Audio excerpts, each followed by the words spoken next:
I'm not a professional translator, by the way, so bear with me. Милі русини,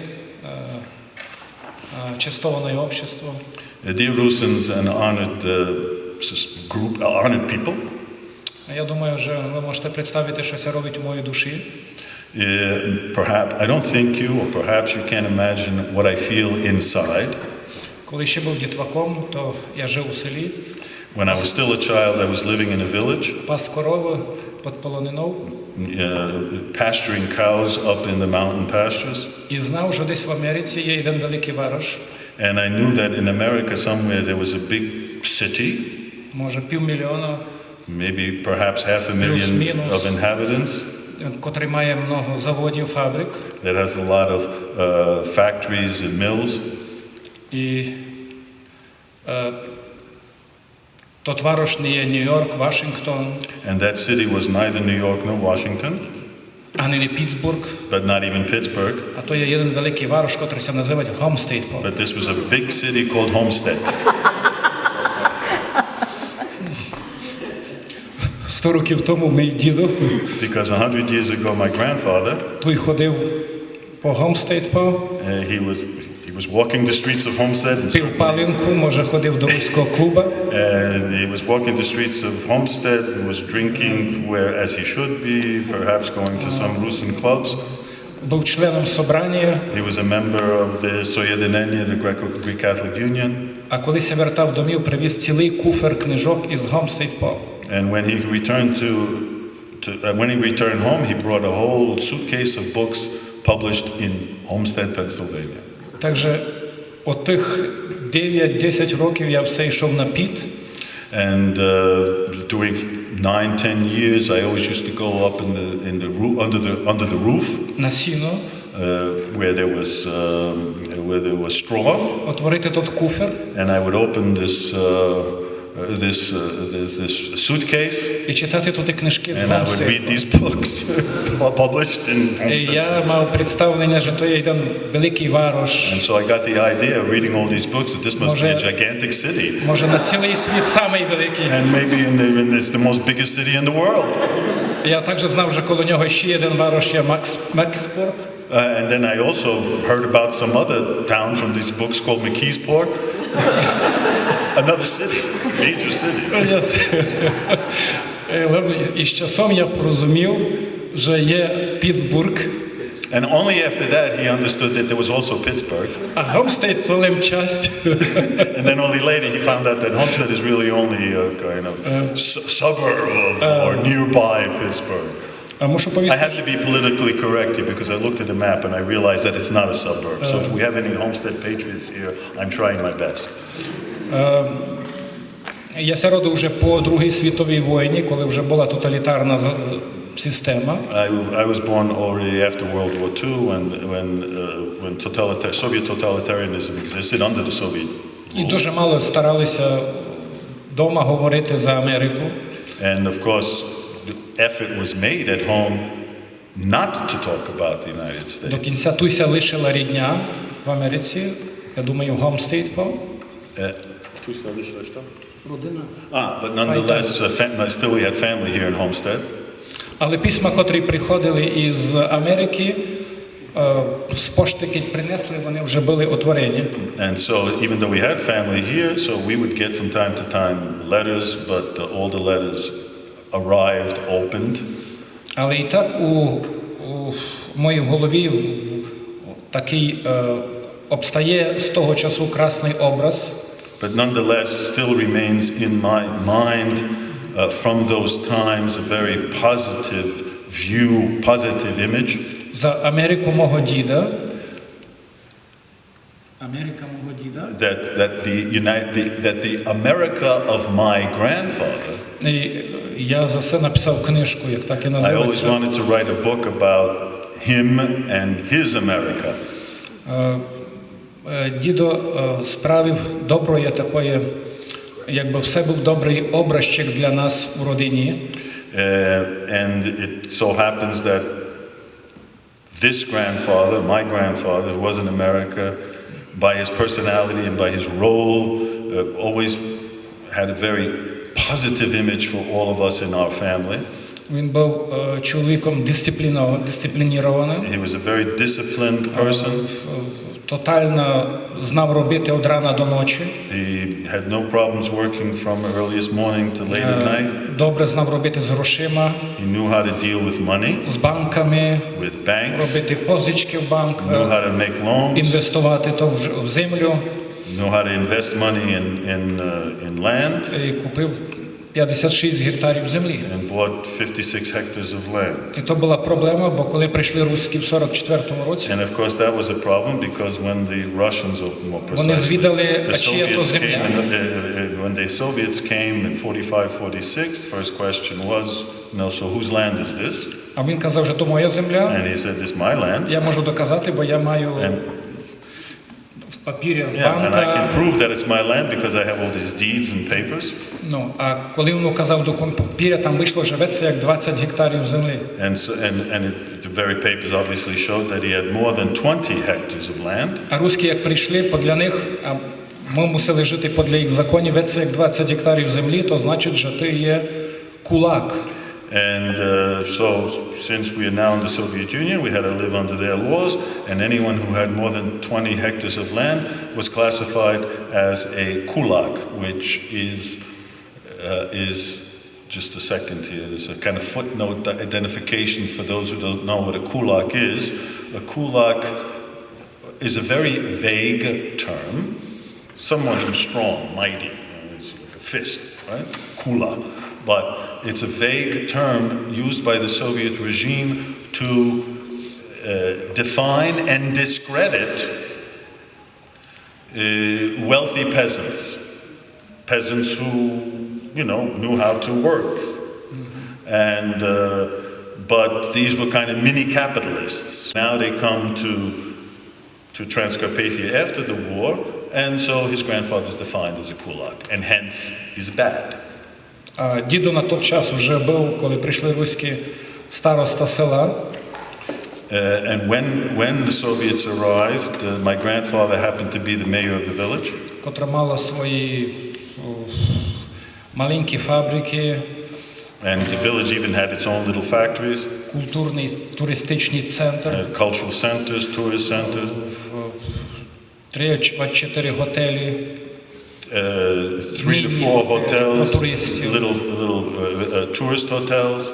А коли баба йому коли його назвали кулак, то він перший раз не розумів язик, він думав, що то є деякий комплімент. So, see, I explained what a kulak was, and he didn't know what a kulak was. So when they first came and they called him a kulak, he thought it was a compliment. Руські не шутили з ним, там вони ся не бабрали, і фактично то, що ми низько чуємо або можемо, як і фіглі, так і для нього то була трагедія, бо той чоловік практично мусив віддати вшиткою. So what we today, consider like a joke and we're laughing, which we are right now. In those days it was no laughing matter, and they took everything away. Як варіант, міг лишити вшитко собі, але туди його син, який вже був син кулака, для закону, мусив іти до ГУЛАГа, фактично. He could have given some to his son, but he did, then he turned his son into a kulak, and in effect, one of them had to serve prison terms for being a kulak, because if you were a kulak, that's what happened to you in many cases. Але і так би поза того він мусив віддати вшитку свою землю, так же він нараз віддав землю, щоб спасти свого сина. And so he didn't want to turn the land over to his son, so instead he gave it to the state to save his son from having to suffer on his behalf. То така реалія із одної фамілії. Один сюжет, таких сюжетів були десятки тисяч на Подкарпаттю. So this is only the story of one family, but this is one of tens of thousands of families in Transcarpathia that experienced the same thing with the onset of Soviet rule. Чоловік, котрий тут, як я був в Гомстеді, міг себе декларувати як русина, ходити до руського клубу, бути в руській церкві дома по 44-му році, а не міг повісти, що він є русин, бо він фактично офіційно мав бути вже українець. Now, in contrast to people here who at the very same time could call themselves Rusins, could go to church, could go to Rusin clubs, and so forth and so on. At the very same time at the homeland, anyone who this was forbidden to identify yourself as Rusin because everyone was declared to be Ukrainian. Тепер ви розумієте, чому я то вам повів ту легенду, щоб ви порозуміли, чому я маю енергію або інтерес низько заобиратися проблемами ренесансу карпатських русинів. And so now I told you this little story about my family context in order that you might understand better why I have the commitment and energy to work on behalf of the Carpatho-Rusin Renaissance, effectively, in my country that has been going on since 1989. І так то сталося, що я тепер живу в двох державах, в двох системах і роблю на двох роботах русинських. And in my particular case, working on behalf of Rusins, the situation has turned out to be that I now live in two countries with entirely significantly different systems as part of my work on behalf of Carpatho-Rusins. Дякую Діну Полоку, він мене представив, я роблю в університеті в Прешові, де ми маємо інститут карпато-русинського язика і культури. One of the places that I work is the Institute of Rusin Language and Culture at Prešov University in Prešov in Slovakia.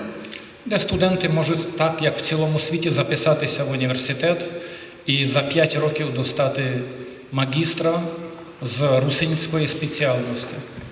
And it's an official part of the university, this institute, and therefore students can come to the university, they can register, and they do, and they can receive, after 5 years, a master's degree, and now they have a PhD program, which is unique, actually, in Carpatho-Rusin studies. As Carpatho-Rusins, За що ми ще 20 років тому ані не могли собі ані думати. 20 years ago we couldn't even imagine such a thing.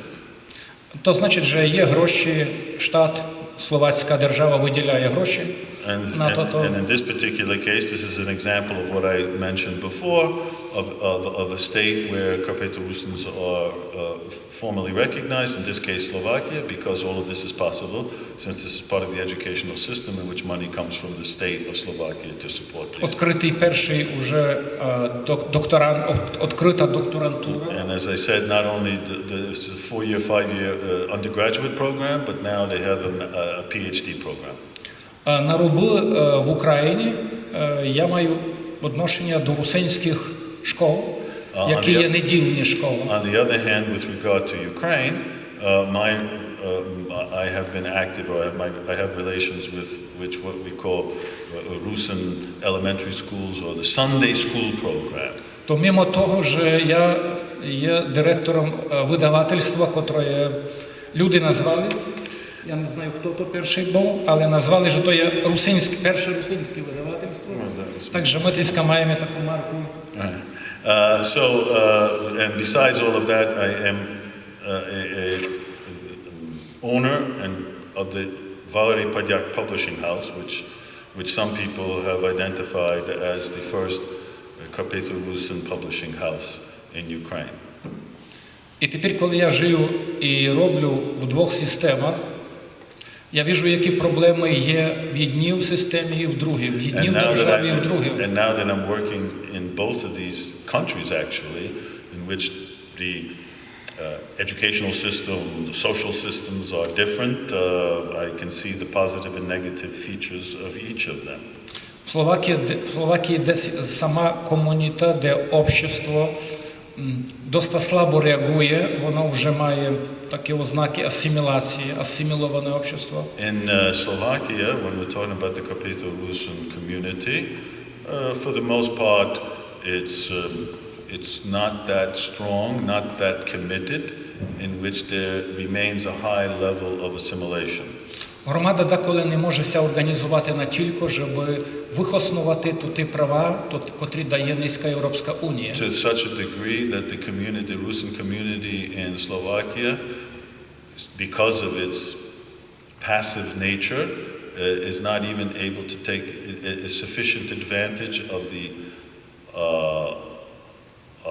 all the things that they get from the Slovak government in terms of funding, as well as from the European Union, because Slovakia, being part of the European Union, is integrally part of the European Union, so many of the European Union programs also come to Slovakia, from which Russians can tap into if they are adept enough. В Україні цілком інша ситуація.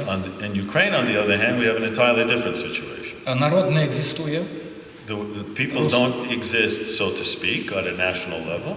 Держава не фінансує ані одну програму. The state does not provide a single cent to any Russian cultural activity. Дотепер за інерцію, це можна повісти так, за стару традицію екзистують інституції, котрі можемо означити як русинофобські. And unfortunately in Ukraine, there still exists today, perhaps out of inertia and not even thinking, but just been around throughout Ukraine. There are organizations that are, by their nature, as had been under Soviet rule, anti-Russian. Як маленький образчик. As one small example. Радіо Свобода. Radio Free Europe.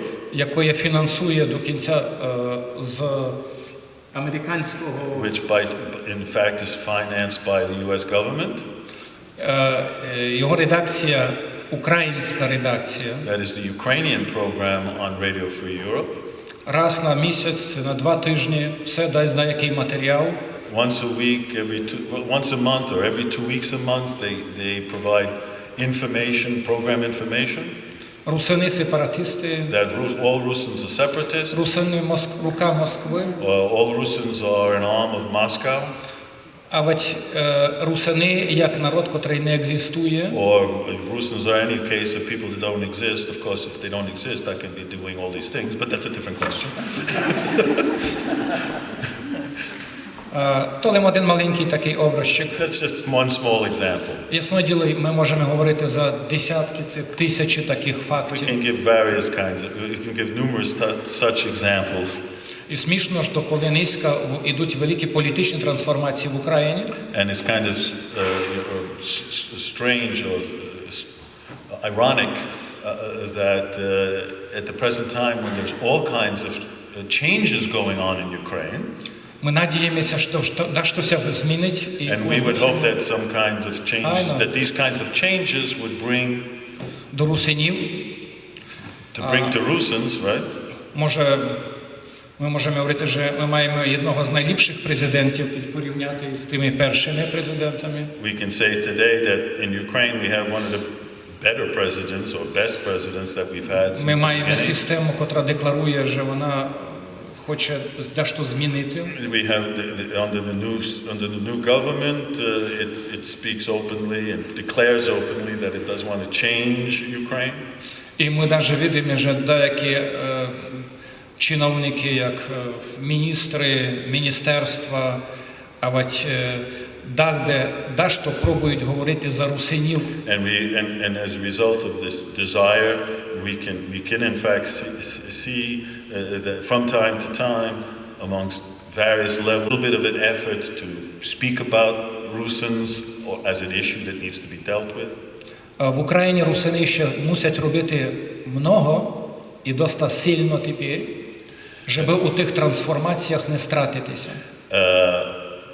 So as a result, Carpatho Russians living in Ukraine today must work very intensely to push the interests of their envelope, so to speak, during a time of transformation of Ukraine, because these are historical moments which you either act or you lose the moment, so to speak. So more effort than ever has to be made on the part of pushing Karpato-Rusin demands in Ukraine. І треба ниць вихоснувати той потенціал, який ми маємо в Україні. And so we have to, at the moment, take advantage of these possibilities that we have in Ukraine. Як образчик As an example, того, русинські школи. for instance, one example of that is the Rusin school system. У новинках українських 20 років говорять, що не екзистують русини. For 20 years in Ukrainian publications and the media, we continually hear that Rusins don't exist. Я пам'ятав, як на одну таку годину русинського язика в одній школі в Вільниці прийшла тайна поліція. I remember very well during a lesson of Rusinski, як писали? Ільниця. Ilnice. I remember very well that during one of our Rusin classes in the elementary school in Ilnitsia, which is just north of Yeshava, by the way, that comes to class someone from the secret police. Поліція прийшла, не просто поліція, а тайна Yeah, поліція. not just police, but secret police. Що тут є деякої гніздо сепаратизму. And pointing out that here is a kind of nest of separatists. І ми на той час вже мали 40 школ русинських. And at that time we had already 40 schools, Ви 40 мусите дати classes. ушитки учительок, дехто, котра учителька робить русинське в школі, бо то є деякі проблема сепаратизму з русинськими And as a школами. result of that, they were required to provide the government with the names of every one of the teachers in these 40 schools, because those teachers are kind of part of this nest of potential separatism, political separatism. Мушу повісти, що з тої години не було ніякого скандалу. On the other hand, during that class period, turned out that no scandal happened. По тих годинах або по тій годині відкритті, так? Де була поліція, де була районна... Because in the end there wasn't any scandal, because during the course of this meeting in the school, in which there was actually one moment. What he's referring to is not just a normal class, but when the school system was functioning, every once in a while or twice a year, normal, for those of you who are teachers would understand this, you have teachers' meetings. And the teachers' meetings, all the teachers in the school system would be brought together, but their meetings wouldn't take place just among themselves. They'd go to a class, they'd all sit in on a class, see how one of their teachers teaches it, and then they would consult with each other. So it was at one of these sessions that come secret police as well as the local officials to observe what's going on, this revolutionary activity. І мушу повісти, що по тому урокові, так як ми кажемо, по тому урокові, один урядник державний повів, а чому в тому селові лише одна русинська школа, бо село велике, і треба, щоб було мінімум 2 школи. And the result of this was looking for a nest, instead of finding a nest of separatism, one of the guys who was representing the local administration, after this session was over, said, well, we have such a big school, why do we have only one Rusin class? We should have more Rusin classes.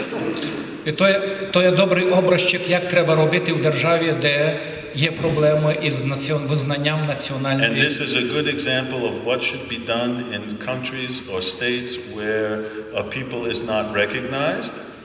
Ми не маємо підпори ніякої держави, We have no support from the state, але і так екзистують русинські школи. but nonetheless existed Rusin classes, Rusin schools. Ми маємо проблему з тим, що учительки хочуть у своїх селах відкрити русинський клас, але ми не маємо деколи фінанси на те, щоб And відкрити we have ще. numerous examples in villages where teachers want to start a Rusin class and can't because there's no financing. Система школ стала доброю лабораторією про язик. And the whole school system became a kind of laboratory for the evolution of literary language. Через ту систему вже пройшло 56 учительок.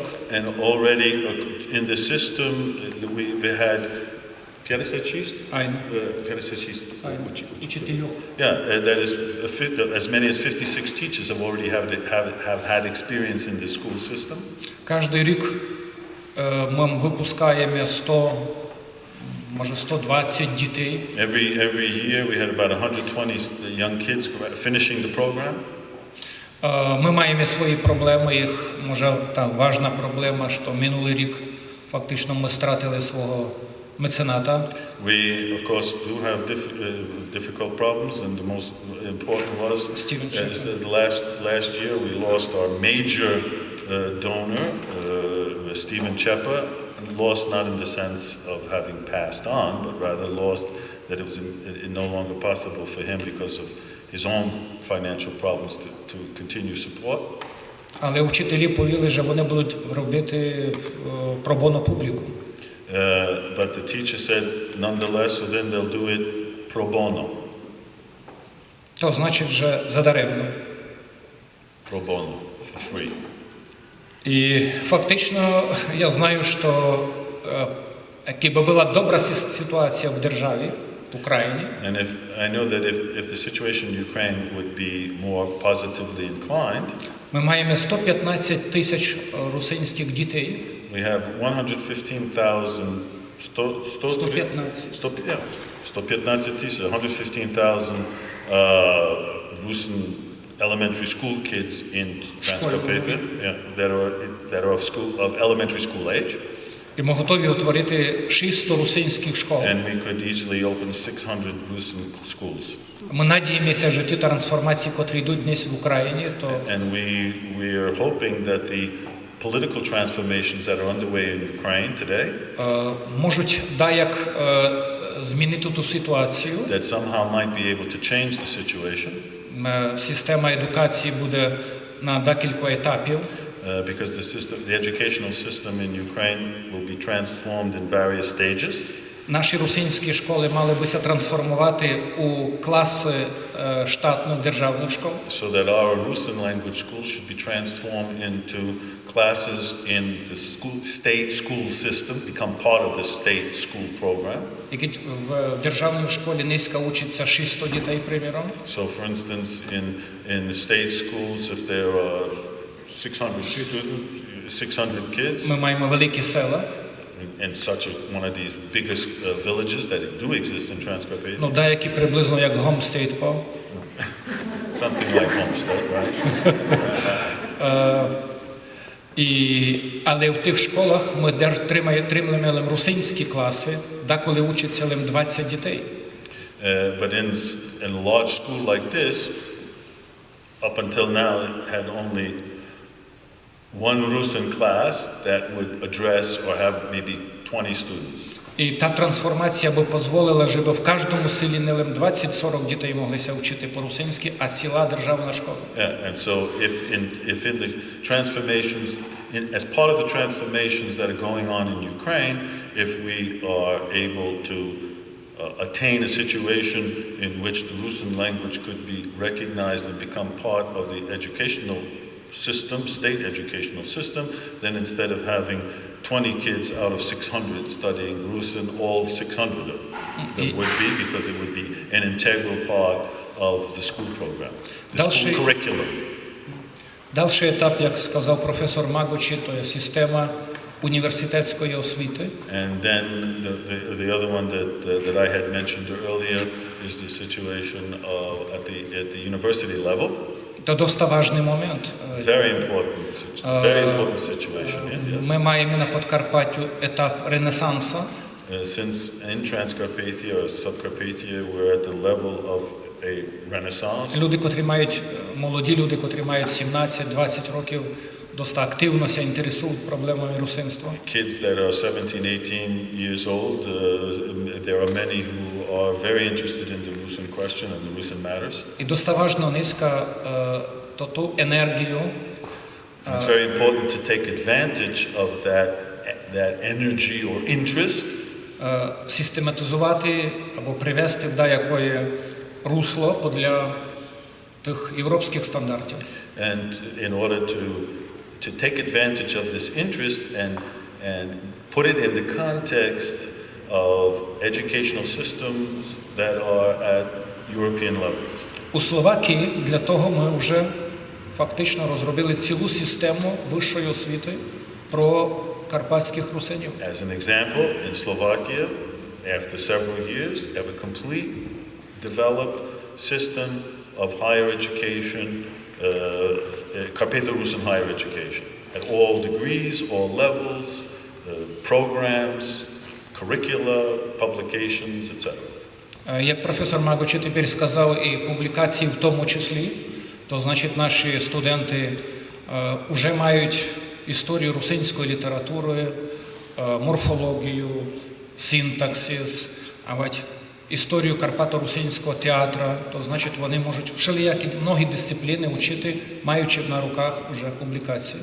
Whole range of university textbooks now exist, whether in language, such as specific Rusin morphology, whether in the history of Rusin literature, history of Rusin theater, history. So it's Carpatho-Rusin studies can be done by students who are interested in various disciplines connected with Carpatho-Rusins. Зато русинське двигання на Подкарпатті монолітне. And therefore the Rusin movement in Transcarpathia, which is not monolinear. No, я розумію, I don't know what it is in English. That is, it's not in one direction. There's various kinds of directions. It's multifarious, if you will. Ми пробуємо організувати так, щоб європейські пріоритети, а ведь пріоритети Європейської Унії були на першому місці. We want to create a situation in which European standards and the priorities in educational priorities that are used in the European Union are adapted and used in Transcarpathia. І зато тому низ ми розуміємо, що карпатські русини не можуть рішати ту проблему, бути європейцями самі по собі. And we realize fully Так як то that Carpatho-Rusins themselves cannot themselves decide to become part of the European standards and European Union systems. Так як то колись рішили Сталін і Рузвельт. So just like in the past, decisions were made by Stalin and Roosevelt. Русини або велика частина русинів живе в Україні. That large percentage of Rusins who live in Ukraine. Головна ціль русинів або головна робота русинів не просто самоорганізувати русинів. And so the main task of what needs to be done among Carpatho-Rusins is not something that Rusins themselves can simply do. А взяти Україну і дати її до Європейської Унії. But rather their task has to be to contribute to taking Ukraine and putting it in the European Union. Зато русинська лідери And for that reason, Rusins are in the first ranks, європейського путі on the first ranks of those України. who want Ukraine to enter fully the European Union. Я думаю, коли Україна стане частю Європейської Унії, Because at that time, when Ukraine becomes part of the European Union, русини також зможуть рішити многі свої проблеми. after that, Rusins can in Transcarpathia can decide many of their problems by themselves. І в то я достовірю. And I have full confidence. І надіюся, що так буде, хоч ніхто з нас не And I може. hope that will happen. Of course, we can't necessarily know what's going to happen in the future, but Бо хто би міг думати, що мій дідо буде тут робити у Гомстейдпо. so, for instance, if we just like we would never imagine that his grandfather who worked in Homestead, А за 100 років я прийду тут і буду and тут then 100 видіти years later comes him and he's talking to you, доста много симпатичних людей, котрі among a whole group of very sympathetic people, yourselves, надіюся, що ми надалі будемо добрими цимбарами. and that we hope that we continue to maintain our level of friendship. Ну, дякую. And thank you very much.